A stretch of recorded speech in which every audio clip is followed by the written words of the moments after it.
Hello and नमस्कार दोस्तों, मेरा नाम है अनुभव। आप देख रहे हैं यूनिक एपसाइट्स और आज की इस वीडियो के अंदर हम रूरल डेवलपमेंट की यूनिट नंबर 5 जिसका नाम है रूरल इंडस्ट्रियलाइजेशन एंड एंटरप्रेन्योरशिप की फुल एक्सप्लेनेशन देखने वाले हैं। तो चलिए बिना किसी देरी के जल्दी से शुरू करते हैं।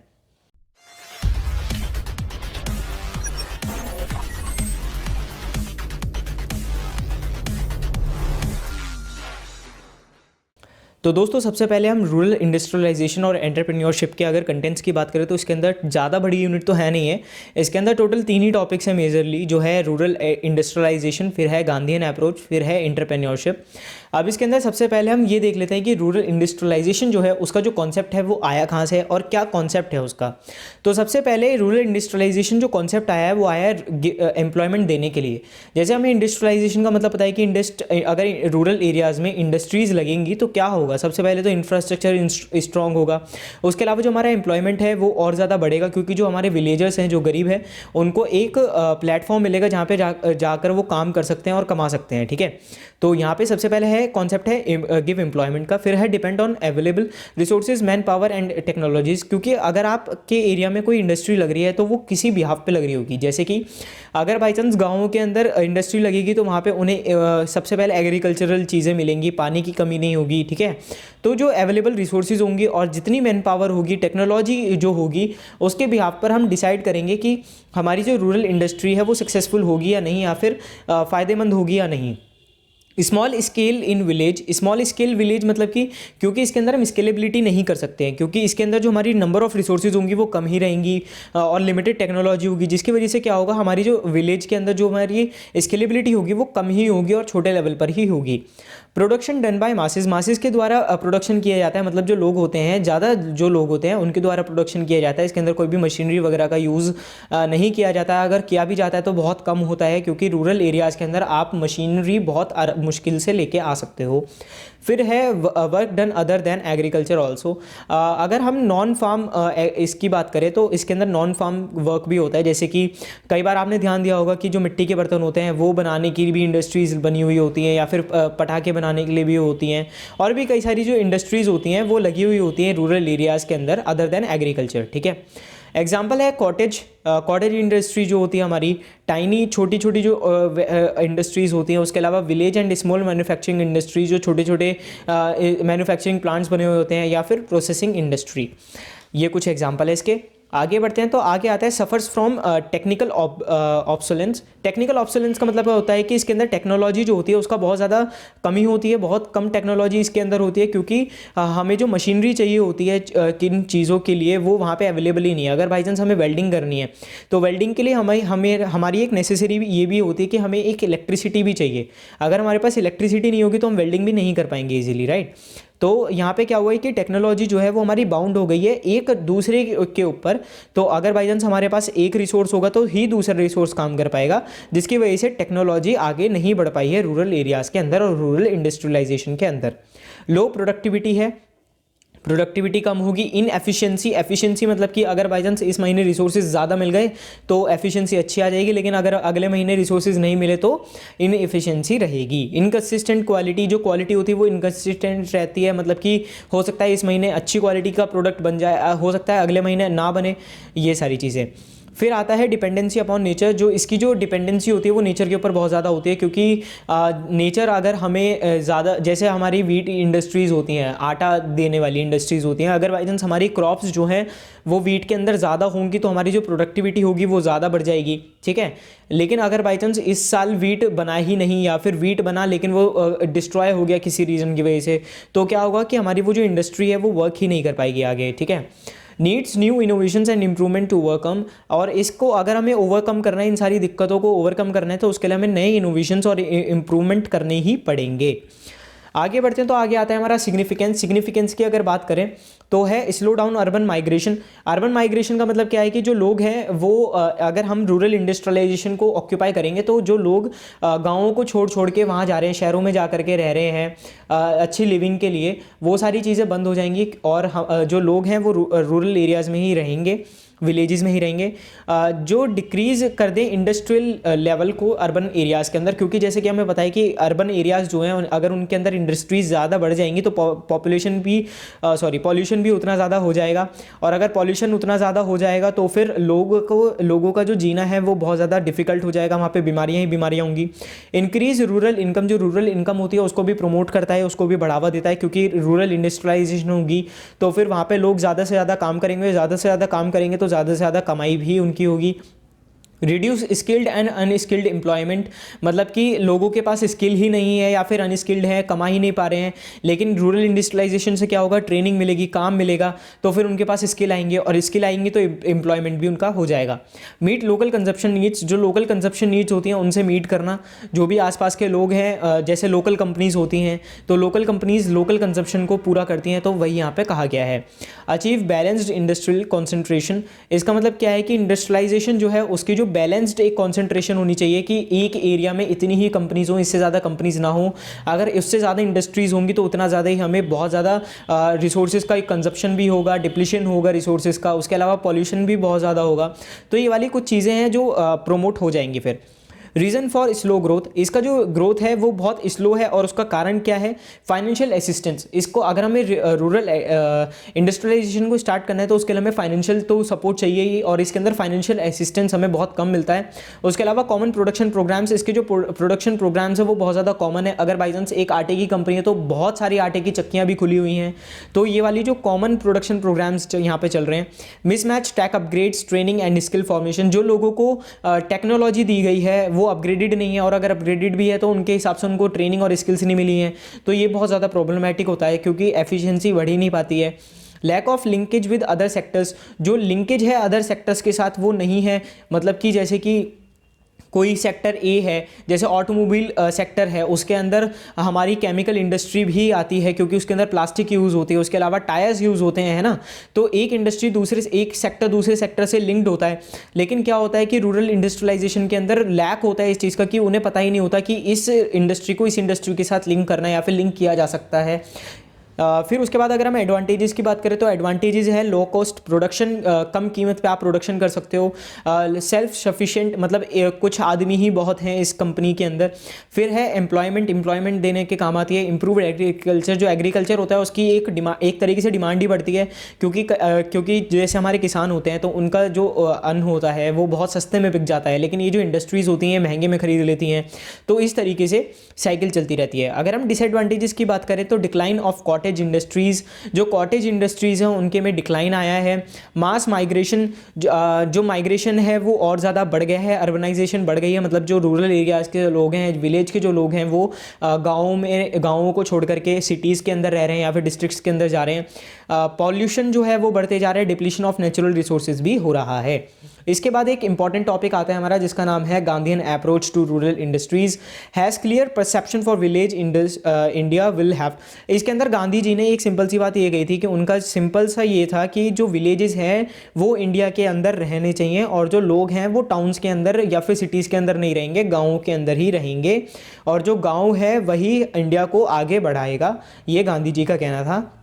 और यही चीज़ उन्होंने गांधीयन अप्रोच के अंदर बताई है। जो अप्रोच थी वो हॉलिस्टिक थी और पीपल सेंटर्ड थी। मतलब होलिस्टिक मतलब कि उन्होंने मतलब जो चीज़ें थी वो अपनी जो उनकी मान्यता थी उनके हिसाब से उन्होंने बताई थी, और जो ये अप्रोच थी पीपल सेंटर्ड थी, मतलब लोगों के लिए सोच करके उन्होंने बताई थी।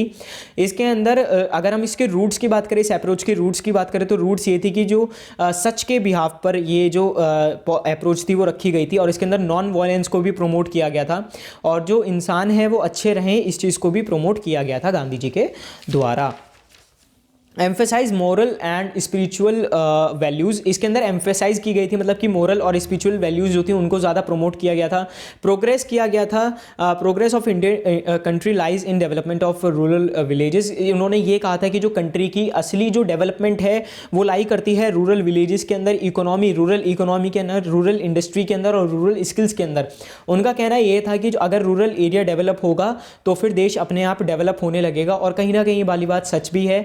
अगर बाई चांस हमारे देश की सबसे छोटी जो वो है एरिया है, अगर वहीं से ही डेवलपमेंट स्टार्ट हो जाएगी तो फिर जो बड़े बड़े एरियाज़ हैं वो अपने आप ही डेवलप होने लगेंगे, क्योंकि रूरल मिलते हैं तो फिर उसके बाद हमारे जो टाउन्स होते हैं, फिर उसके बाद सिटीज़, फिर उसके बाद स्टेट्स एंड देन फिर country. Made village the central space in economy program. जो विलेजेस हैं उनको इस प्रोग्राम के अंदर एक सेंट्रल स्पेस दिया गया था, जिससे कि लोगों के जो अंदर एक होप आई थी कि वो गुड लिविंग जी सकते हैं रूरल एरियाज़ के अंदर भी, क्योंकि रूरल एरियाज़ के अंदर कोई सा भी वो ही नहीं है, रिसोर्सेज ही नहीं है, कोई भी वैल्यूज़ मतलब स्टैंडर्ड ऑफ लिविंग नहीं था। लेकिन फिर उसके बाद जब ये पॉलिसीज़ वगैरह अप्रोच वगैरह आनी स्टार्ट हुई थी तो ये एक उम्मीद भी लेकर के आई थी लोगों के लिए। वैल्यूज़ एंड प्रीमिसेस की बात करें तो इसके अंदर rural India is found in village not in cities, उनका ये कहना था। अगर वैल्यूज़ और प्रीमिसेस की बात करें गांधीयन अप्रोच की, तो इसके अंदर उन्होंने ये कहा था कि जो इंडिया है वो रूरल इंडिया के अंदर रूरल विलेजेस के अंदर फाइंड किया जाता है, ना कि सिटीज़ के अंदर। अगर जो विलेजर्स हैं वो एक्सप्लॉइट हो जाएंगे सिटी ड्वेलर्स के अलावा, मतलब जो लोग शहर में रह रहे हैं, अगर उनसे विलेजर्स जो हैं वो एक्सप्लॉइट हो जाएंगे, मिल जाएंगे, तो फिर वायलेंस फैल जाएगा और ये बहुत प्रॉब्लमेटिक सिचुएशन बन जाएगी। अगर हम प्रिंसिपल ऑफ लाइफ की बात करें तो उन्होंने सिंपल लिविंग बोला था, हाई थिंकिंग बोला था, simple living high thinking implying voluntary reduction of materialistic wants. इसका मतलब ये है कि जो भी आपको मटेरियल, जो भी आपको वांट्स हैं, जो भी आपकी इच्छाएं हैं मटेरियल से रिलेटेड, वो सारी आपको रिडक्शन करनी चाहिए, कम से कम सोचनी चाहिए। अगर आप ज़्यादा से ज़्यादा सोचोगे तो ज़्यादा से ज़्यादा खर्चा होगा, और वो भी हो सकता है कि जो वैलिड खर्चा नहीं है वो भी हो जाए। परस्यूट मॉरल एंड स्पिरिचुअलिटी, जो आपको परस्यू करना चाहिए मॉरल और स्पिरिचुअलिटी को, ठीक है, क्योंकि हमने स्टार्टिंग में भी देखा है कि उन्होंने एम्फेसाइज किया था मोरल और स्पिरिचुअल वैल्यूज़ को, तो उन्होंने भी ये भी प्रिंसिपल ऑफ लाइफ में कहा है।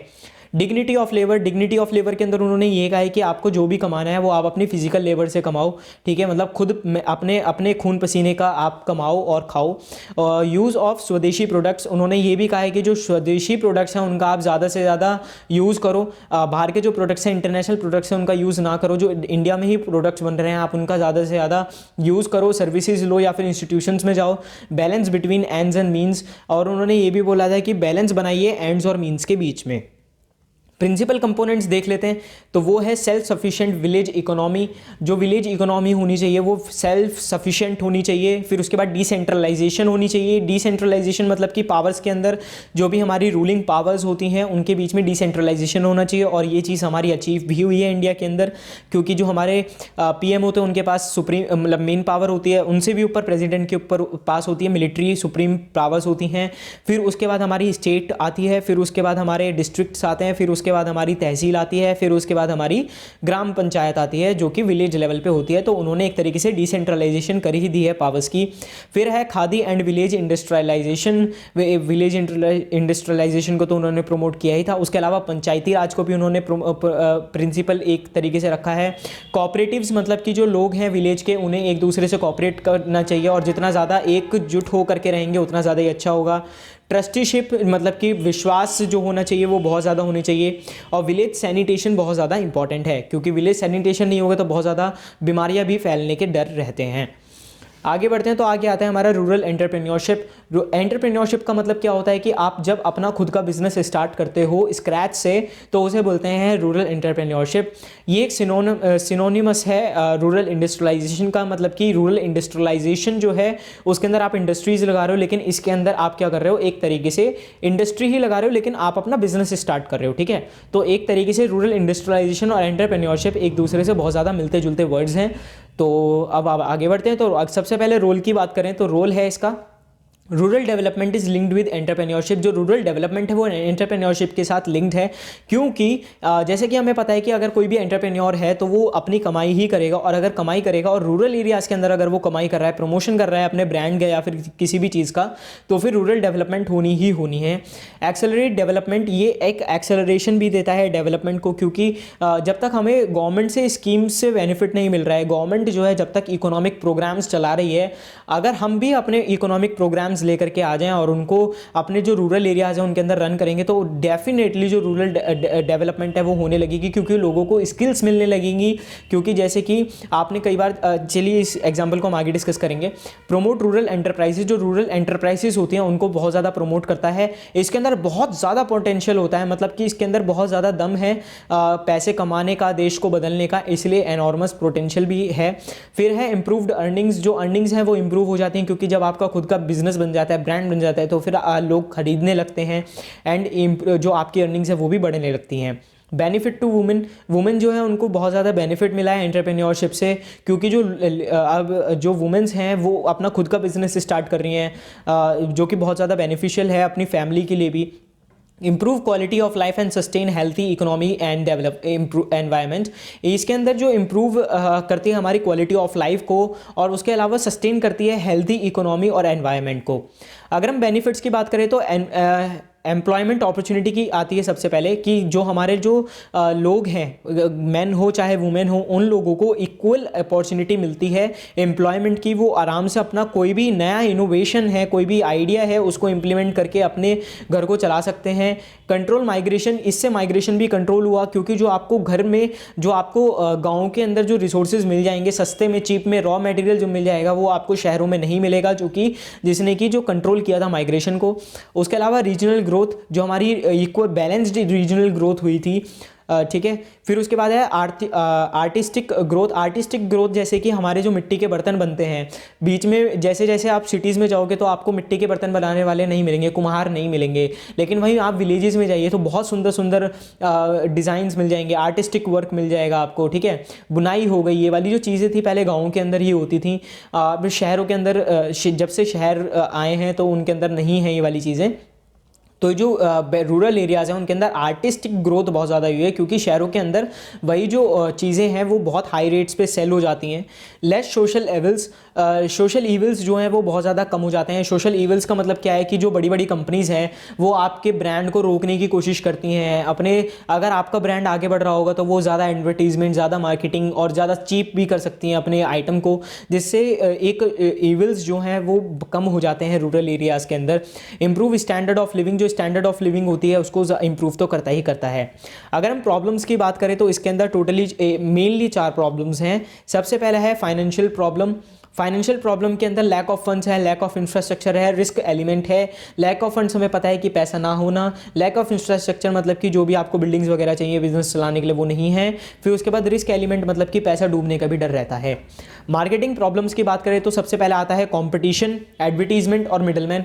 कंपटीशन हमें पता है कि जब आप सेम फील्ड के अंदर काम कर रहे होते हो और उसके अंदर 2 कंपनी सेम प्रोडक्ट के ऊपर काम कर रही हैं तो कंपटीशन तो बिल्डअप होता है। एडवर्टीजमेंट का बहुत बड़ा रोल होता है कि लोगों तक आपका ऐड कितना ज़्यादा पहुंच रहा है, जितना ज़्यादा एडवर्टीजमेंट होगा उतना ज़्यादा ही लोग आपको जानेंगे और उतना ज़्यादा ही अच्छा होगा। फिर आता है मिडलमैन मतलब बिचौलिए, जो बिचौलिए होते हैं वो बहुत ज़्यादा पैसा ले जाते हैं।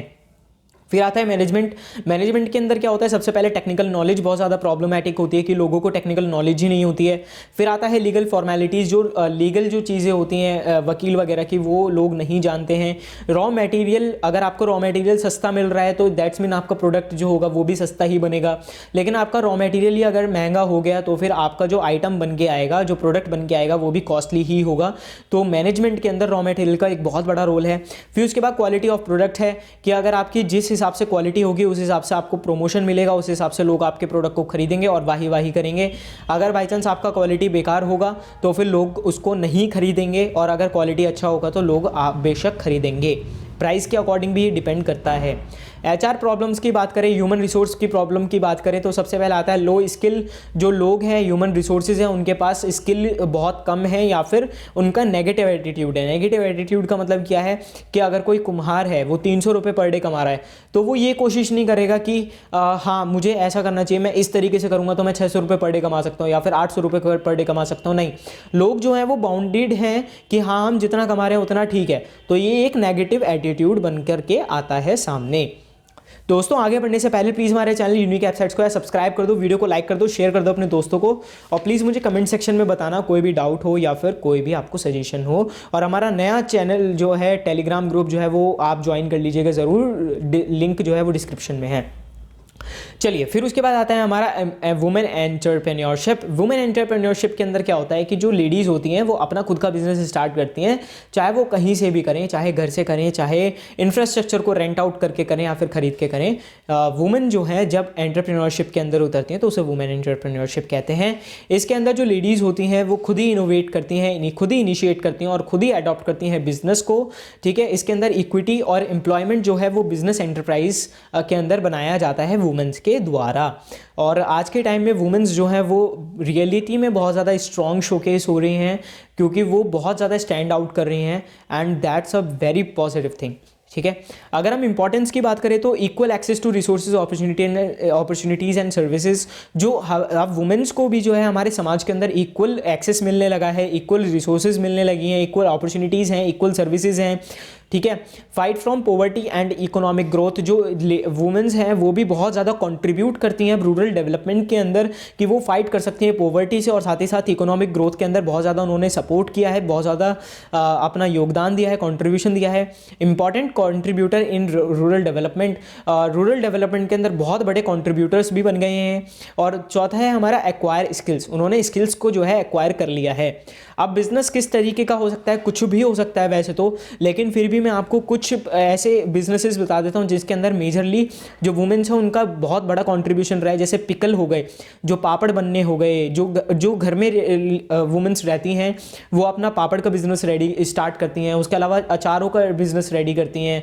ठीक है, उसके अलावा जवे, ये वाली जो चीज़ें होती हैं ये भी आपके एंटरप्रेन्योरशिप के अंदर ही आती हैं, और वो बहुत ज़्यादा कंट्रीब्यूट करता है इंडिया में as well as rural development के अंदर।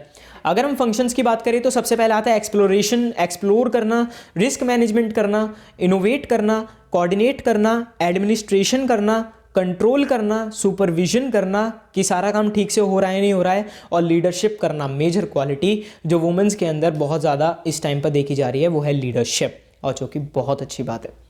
फिर आता है आपका why slow growth. Women entrepreneurship के अंदर भी बहुत ज़्यादा स्लो ग्रोथ है। इसका रीज़न क्या है? सबसे पहले आता है मेल डोमिनेंस। जो मेल हैं वो डोमिनेट करते हैं, जो मेन हैं वो डोमिनेट करते हैं वुमेन्स को कि हम आपको अलाउ नहीं करेंगे, या फिर सोशली जो है वुमेन्स जो होती हैं वो पीछे रह जाती हैं, क्योंकि हमारा जो समाज है वो बहुत ज़्यादा प्रॉब्लमैटिक सिचुएशंस क्रिएट करता है वुमेन्स के लिए आगे बढ़ने के लिए। उसके अलावा सेल्फ कॉन्फिडेंस, कुछ वुमेन्स होती हैं जो अपना सेल्फ कॉन्फिडेंस खो देती हैं, जिसकी वजह से अगर वो सही पाथ पे भी होती हैं तो अपना कॉन्फिडेंस लूज करने की वजह से रुक जाती हैं वहीं पर। Protected life. फिर आता है social pressure. Social pressure, male dominance और सोशल प्रेशर ये दोनों इक्वल ही हैं एक तरीके से। या फिर फैमिली ऑब्लिगेशंस आ गए, ऑब्लिगेशंस आ गए कि फैमिली जो है वो खुद ही ऑब्लिगेशंस उठा देती है। जैसे कोई वुमेन है, उसकी सासू माँ ने या फिर ससुर जी ने या फिर हस्बैंड ने ही मना कर दिया। ठीक है, प्रॉपर सपोर्ट, जो सपोर्ट मिलना चाहिए वो सपोर्ट नहीं मिल पाता है। या फिर अदर प्रॉब्लम्स भी हो सकती हैं कुछ ना कुछ। Competencies of rural entrepreneurship. Competencies की बात करें तो सबसे पहला आता है इनिशिएटिव। इनिशिएटिव बहुत इंपॉर्टेंट है, अगर आप इनिशिएटिव ही नहीं उठाओगे तो रूरल एंटरप्रेन्योरशिप स्टार्ट ही नहीं हो पाएगी। फिर आता है self confidence, assertiveness, high systematic, innovative, well informed, sensitive to local culture, maintain good rapport. Rapport का मतलब क्या होता है कि मतलब कि जिस तरीके के लोगों से आप वो कर रहे हो, कम्युनिकेट कर रहे हो या फिर जुड़ रहे हो, तो उनके हिसाब से आपको बात करनी होगी। अगर आप गाँव में जाके एकदम ऐट के बात करोगे, हाँ भाई ये मेरा प्रोडक्ट है, ये है वो है, तो गाँव वाले भी आपको मार पीट के ही भगा देंगे। ठीक है, क्योंकि आप जितने हम्बल होगे, जिस हिसाब से आपकी टोन होगी, जिस हिसाब से आपकी बातें करने का होगा, जिस हिसाब से आपका रैपोर्ट होगा, उस हिसाब से ही आपको ट्रीट किया जाएगा। स्ट्रॉन्ग सॉफ्ट स्किल्स, जो आपकी सॉफ्ट स्किल्स होनी चाहिए वो बहुत ज़्यादा स्ट्रॉन्ग होनी चाहिए। किस तरीके से आप खड़े हो, किस तरीके से बातें कर रहे हो, ये सारी चीज़ें। आगे बढ़ते हैं तो आगे आता है हमारा need of entrepreneurship in rural area. Need क्या क्या है सबसे पहले देख लेते हैं। एम्प्लॉयमेंट जनरेशन, एम्प्लॉयमेंट बहुत ज़्यादा ज़रूरी है, रोज़गार बहुत ज़्यादा ज़रूरी है, उसका जनरेशन करना, इनकम जनरेशन करना, रूरल डेवलपमेंट करना, अर्बन माइग्रेशन को रोकना। ठीक है, उसके अलावा बिल्डअप विलेज रिपब्लिक, मतलब विलेज रिपब्लिक मतलब विलेज का एक मसीहा बनाना, क्योंकि अगर विलेज का आपका एक मसीहा होगा जो कमा रहा होगा, जिसका एक खुद का एंटरप्रेन्योर होगा, वो खुद का ब्रांड होगा, तो वो कई सारे लोगों को स्केल अप कर सकता है, बहुत ज़्यादा बेनिफिट दे सकता है, रूरल डेवलपमेंट के अंदर बहुत ज़्यादा कंट्रीब्यूट कर सकता है। स्टैंडर्ड ऑफ लिविंग को प्रमोट करना, उसके अलावा बैलेंस्ड रीजनल ग्रोथ करना। स्कोप की बात करें तो इसके अंदर वैसे तो स्कोप बहुत ज़्यादा है, और इसके अंदर 2 पॉइंट्स मैंने लिखे भी हुए हैं। ये 52 जो छोटे छोटे जो हमारे कारोबार होते हैं वो हमारी इंडिया की जीडीपी के अंदर मोर देन 52% कंट्रीब्यूट करते हैं, जो कि बहुत बड़ा अमाउंट है। उसके अलावा चेंज्ड कंजप्शन पैटर्न, मतलब कि हमारे जो इंडिया है उसके जो कंजप्शन पैटर्न है वो चेंज हो गया है, तो ये बहुत हमारे जो एंटरप्रेन्योरशिप है उनको बहुत ज़्यादा बढ़ावा दे रहा है। तो और एंटरप्रेन्योरशिप कुछ भी हो सकता है, जैसे कि कोई ट्रैक्टर चला रहा है, मतलब कि कुल मिलाकर के एम्प्लॉयमेंट जनरेट करना इसका एक मेन मोटिव है। दोस्तों ये था हमारा यूनिट नंबर 5 का फुल एक्सप्लेनेशन, और इसका फटाफट से मैं आपको थोड़ी सी सजेशंस दे देता हूँ। सबसे पहले आप 2 मार्कर्स क्वेश्चन जरूर कर लीजिएगा, फुल फॉर्म्स सारी याद कर लीजिएगा, यूनिट नंबर 1 से लेकर के यूनिट नंबर 5 तक सारी की सारी फुल फॉर्म्स आपको याद होनी चाहिए, आपसे ज़रूर से पूछा जा सकता है। फिर उसके बाद डेट्स आपको ज़रूर याद होनी चाहिए, क्योंकि जैसे कि हमें पता है कि यूनिट नंबर जो हमारी है 2 है, उसके अंदर बहुत सारी ऐसी, जैसे श्री निकेतन है, उसके अलावा नीलाखेरी है, उसके अलावा हमारी बड़ौदा है, और इटावा पायलट प्रोजेक्ट है। तो ये वाले जो हमारे एक्सपेरिमेंट्स हैं, इनके अंदर कुछ डेट्स गिवन हैं, वो डेट्स आपको ज़रूर से याद होनी चाहिए, कब कंट्रीब्यूट हुआ था, कब मर्ज हुआ था, कब ख़त्म हुआ था, ये वाली चीज़ें भी आपको पता होनी चाहिए। यूनिट नंबर 1 के अंदर जो हमारी पॉलिसीज़ हैं, प्रोग्राम्स हैं, उनकी भी आपको डेट याद होनी चाहिए, तो डेट याद से ज़रूर कर लेना। और प्लीज़ दोस्तों हमारे चैनल को से यार सब्सक्राइब कर दो, वीडियो को लाइक कर दो, शेयर कर दो यार, बहुत मोटिवेशन मिलता है जब आप सब्सक्राइब कर देते हो, और बेल आइकन को ज़रूर दबा देना हमारी नई वीडियो के लिए। तो चलिए हम मिलते हैं नेक्स्ट वीडियो में। जय हिंद, जय Bharat, thanks for watching unique app sites.